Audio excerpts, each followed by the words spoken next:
All right, so the first thing I'm going to do is I'm going to start the Gastrique, and then we'll jump over to our fluke. So I'm just adding sugar and a little bit of water. And I like to just kind of cover the edges. I'll go all around the pot, and that just helps it from burning. Because the edges seem to cook. Yep, they cook the fastest. So we'll turn this on, and usually when I make a caramel, I just turn the heat up as high as I can.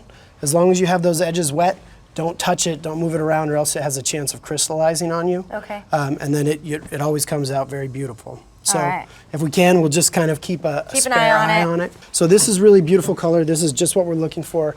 You see how I kind of gave it a swirl rather than to stick a spoon or something in there, and that would allow it to crystallize.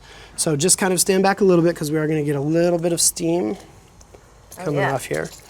So these are Epic Acre Farm strawberries. We're kind of coming down to the last of the season of the strawberries here in the Lehigh Valley. They should be around some other places. So now that I have my liquid in here, I'm just going to go ahead and give this a stir. And by liquid, it's basically the caramel is going to pull the juice out of the strawberries, which is going to stop the caramel from cooking. Smells so sweet. All right, next I have a little bit of lime supremes and lime juice. And secret ingredient here. Smells so fabulous. A little bit of Chipotle Peppers that we just kind of pureed, which will add a little smokiness and really bring all those flavors together.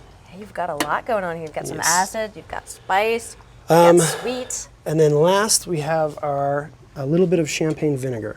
Right, I'm just going to kind of sprinkle this in, and then that gives you that kind of really nice acid with the sugar itself.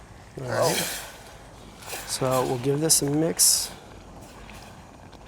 It's so pretty too. Yeah, it's really a beautiful dish.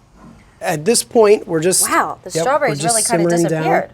And you can already see that it's starting to kind of lose that red color. So I think we're probably just where we need to be there. So I'm going to go ahead and kill the heat. And then from there, we're just going to cool it down. Okay. And over here, this is kind of our final product here.